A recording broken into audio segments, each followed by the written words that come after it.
Okay, friends, these are stressful times, but I'm going to do some food porn anyway. Thank you, Charlene, for encouraging me. I'm going to make the white peach Frangipane Galette. Of course, this could be done as a tart, but I'm doing rustic because it's easier. And I have 3 tablespoons of soft, unsalted butter. I'm going to add to that half a cup of almond meal or flour, same thing, and a quarter cup of sugar.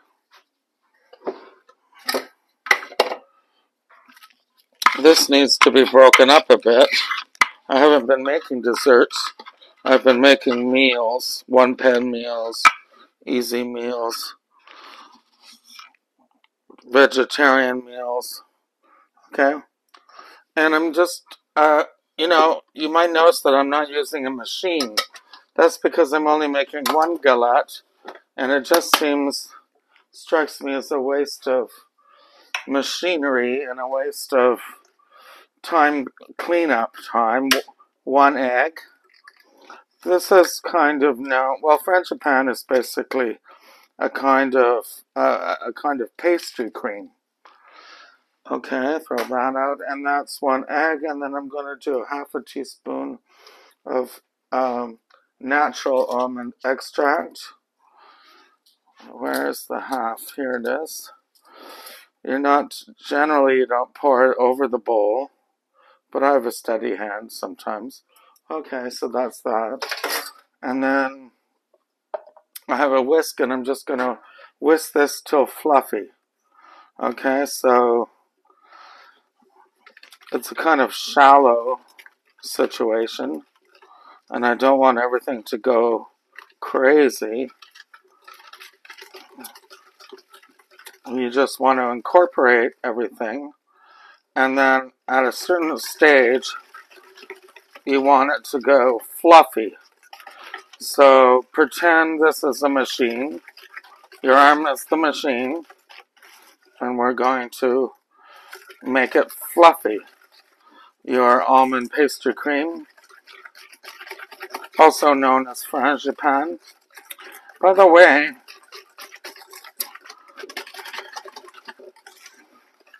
the harder you do it, the fewer lumps you'll get. The aroma is amazing. I'm only making 1 galette, and I have 2 pastry balls resting in the fridge, and they have to rest for an hour, and this is almost an hour. So, yeah, that's kind of fluffy. I'll be refluffing that after I cut up my white peaches. Okay, my friends, I have 5 flat white peaches. These are if you get the round ones, they may actually be a hybrid. The flat ones, Flatfisch in German, are actually Chinese, and they've been cultivars of Chinese in China for 400 years. So I want to use them all. I would use, if you have a regular peach sized white peach, you'd use 3 or 4 for this. These are flat ones, and they're smaller. And I want to slice them up without using my machine much. And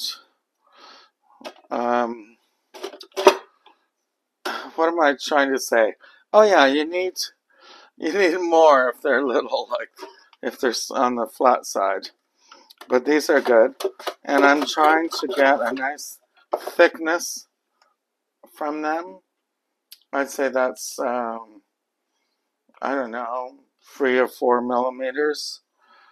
And the reason I'm doing that is because I want them to look nice, and I don't want to bother with using machines. So I'm doing it myself. And this is going to require a little bit of work because you need to get the pits out. And if there's a little brownness, I'm not so worried because we're going to bake this. And if they're like really brown, you can like leave them out, like that one. Or you can cut it out. And then you might want to get a lemon and get this all squeezed on. I don't think I need all of these. But you know that they will cook down. They'll cook down. And that one looks great. Perfect white. Oh, the other thing I wanted to mention about white peaches, not just these flat ones, which are Chinese, but white peaches in general don't have a lot of fur on the outside.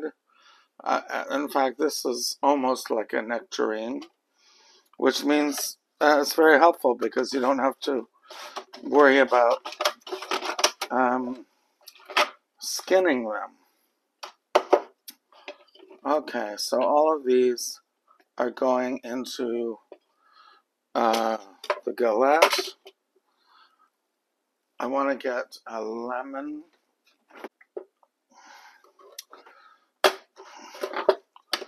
Until you can see how much you would fill up that galette. So say the galette is as big as the plate. That's going to be half of it. Another way you could do it is just chop them by hand, like that. Anyway, I'm going to keep doing this until it's time to finish the thing. By the way, at this point, put your oven up to 400. That's going to take a while as you chop these. Okay, so I'm going to put these all back into some ice water before they turn brown. Okay, I'm back, and I have one thing to do with one more thing. As the oven comes up to 400, I have these white peaches in a bath, in an ice bath. And I just want to check out which ones. And I started to cut them into thicker chunks so that they could cook down properly. And here they are. This is where the pit was, so it's not scary. But there may be too many here. Anyway, what I want to do is get rid of the water and now coat them in flour, 1 tablespoon of flour, 1 tablespoon of sugar, and we're going to toss that. However, I think I have more than enough for 1 galette, so I'm going to add another ½ tablespoon of the almond flour and a little more of the sugar. And what I don't use, I can use again tomorrow. By the way, we know that the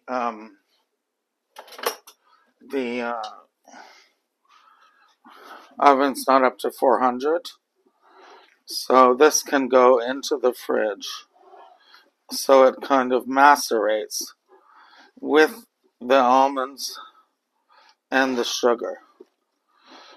I'm trying to keep this from browning, and I'm sure this is not the best implement. Hold on. I don't know.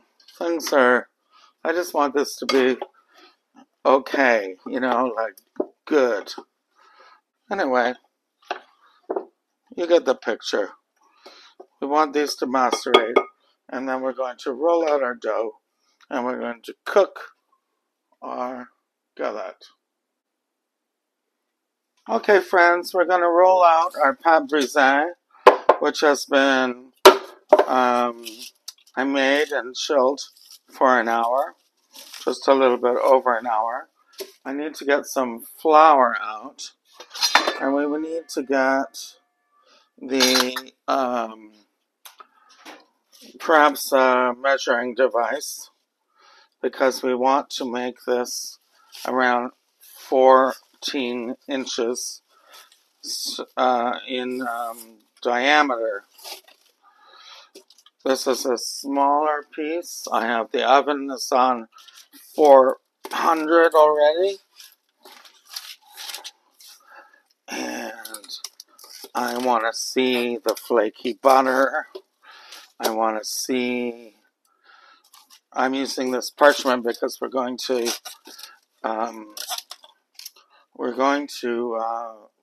parlay the parchment right onto the baking tray. So we're going to roll it from the center. From the center.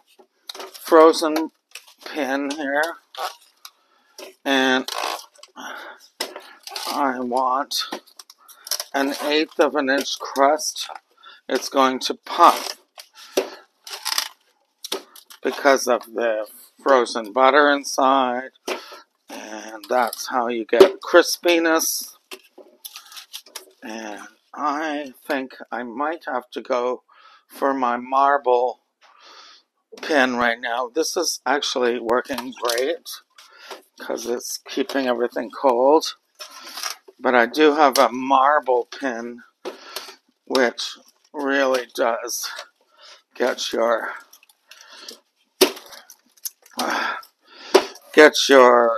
pastry rolled thinly. So, but since we're in the middle here of doing things, we're just going to keep going. No sense turning back now. Alright then. Keep going from the center out. Lift up at the edges. Don't press your edges, or else they turn paper thin, like that. Lift up at the edge. Lift up at the edge. Lift up at the edge. And we're going to keep going. Now, this looks like 12 inches. And I think we need more than 12 inches. Lift at the end, lift at the end. Pressurize the inside, lift at the end. Alright. Now I need my Frangipane, and we're going to whip it up again because it's been sitting. And then, I don't know, I'll just get I'm not using it all because this one's kind of small. So I'm going to spread it out just to 2 inches from the edge, because we're going to fold this in as you do with a galette. This I'm going to save. I'm going to make more tomorrow. Then I have my macerating white peaches, and we're just going to put them in whatever pattern you think would look nice. And I'm not using all of these either, because there's only so much you can fit into one. My other piece of dough is, in fact, larger. Okay, so there's that. And then we're going to start the folding process, which employs a little bit of creativity, but not a lot. Just fold, fold, and make little pleats. Alright, that looks like a complete galette. And we need two more things. We need a little bit of water, which I have on my hands, to keep these pleats sticky. And now we're going to do an egg wash.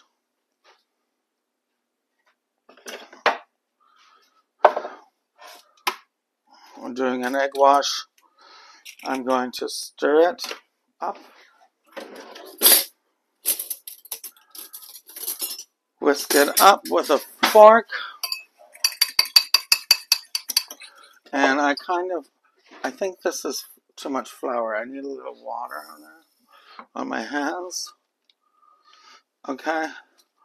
This will expand, as it's wont to do. I'm going to add a little water to the wash, like that.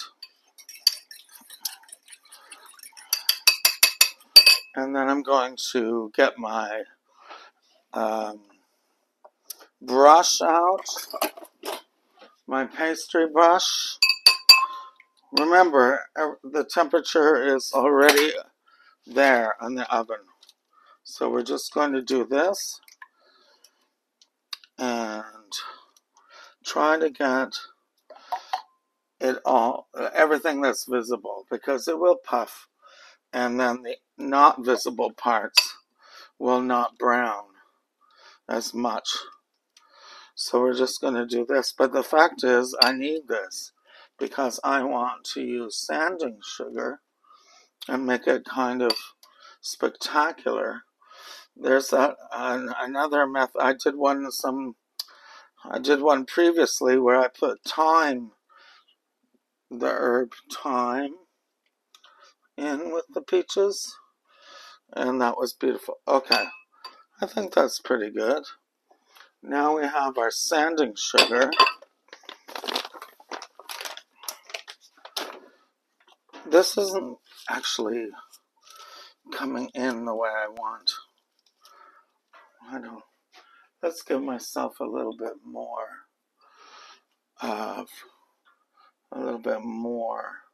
glazing to go on.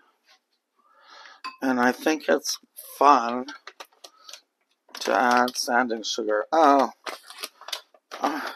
I'm opening a new bag. I know there's another bag in there somewhere. So let's do it. Let's just sprinkle it on to produce a little bit of crisp. This is the kind of sugar that does not melt into your dessert, and it does not burn. It's used particularly for crusts. So now I have a nice baking tray, and we're going to move the entire thing onto it and place it in the oven for 35 minutes at 400.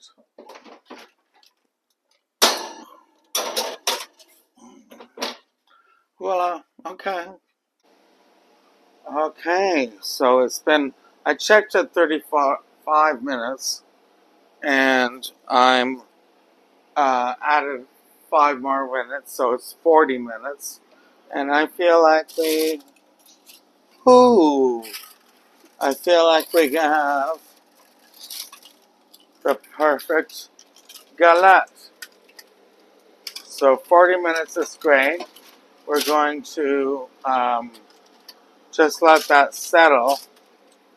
See how the bubbling juices are going around. And I'm going to keep the oven on because I'm going to make another one. But that's, I won't bother you with that. But you can see how beautiful that really is. Gorgeous.